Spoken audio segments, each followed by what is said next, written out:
ফ্যাশনের ইতিহাসে কিছু কিছু আইটেম কেবল পণ্য নয়, তারা হয়ে ওঠে যুগের প্রতীক। এমনই এক নাম বার্কিন ব্যাগ। একদিকে তার আভিজাত্য, অন্যদিকে মানবিক ইতিহাস। সব মিলিয়ে এই ব্যাগ শুধু ফ্যাশনের নয়, মানুষের হৃদয়েরও অংশ হয়ে উঠেছে। চলতি জুলাই মাসে ফ্রান্সের প্যারিস শহরে অনুষ্ঠিত হলো ব্যতিক্রমী এক নিলাম। বিশ্বের অন্যতম নামকরা নিলামকারী প্রতিষ্ঠান সোথবিস আয়োজন করেছিল এই বিশেষ আয়োজনের। জেন বার্কিনের নিজের ব্যবহৃত ব্যাগটির নিলাম হয়েছে।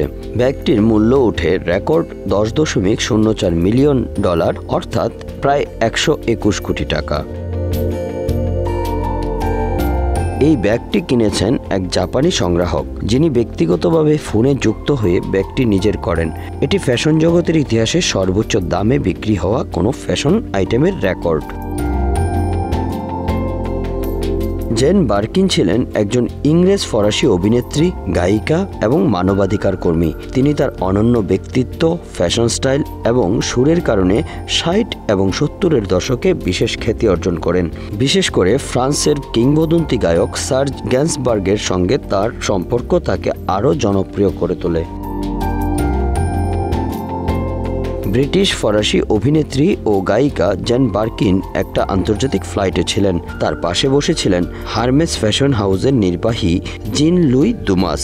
এক তরুণী মা হিসেবে বার্কিন তখন বলেছিলেন তিনি এমন একটা হ্যান্ডব্যাগ চান যা হবে আড়ম্বরপূর্ণ কিন্তু কার্যকর।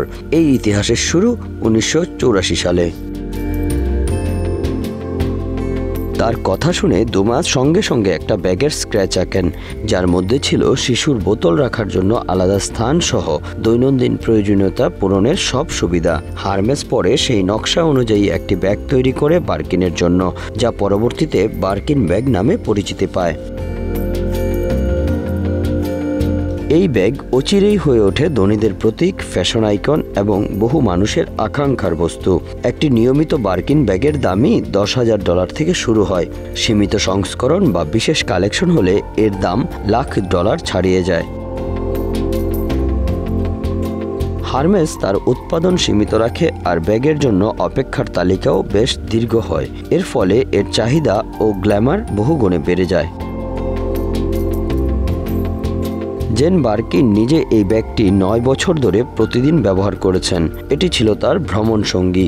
সোথবিসের কর্মকর্তারা জানিয়েছেন ব্যাগটির রূপ ও কাঠামো এখনও চমৎকার অবস্থায় রয়েছে, যদিও এতে দেখা যায় বহু ব্যবহারের ছাপ, যা ইতিহাসকে আরও সমৃদ্ধ করে। এখানেই শেষ নয় এই ব্যাগের যাত্রা। 1994 সালে জেন বার্কিন নিজেই ব্যাগটি প্রথমবার বিক্রি করেন, তবে লভ্যাংশের জন্য নয়। তিনি ব্যাগটি নিলামে তোলেন HIV/AIDS-এর বিরুদ্ধে কাজ করা একটি ফরাসি দাতব্য সংস্থা সেডাকশনকে সহায়তা করার জন্য।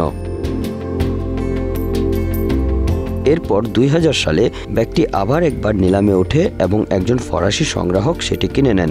অবশেষে 2025 সালে সেই ব্যাগই ফিরে আসে আন্তর্জাতিক ফ্যাশনের আলোচনায়। Bangla affairs news desk.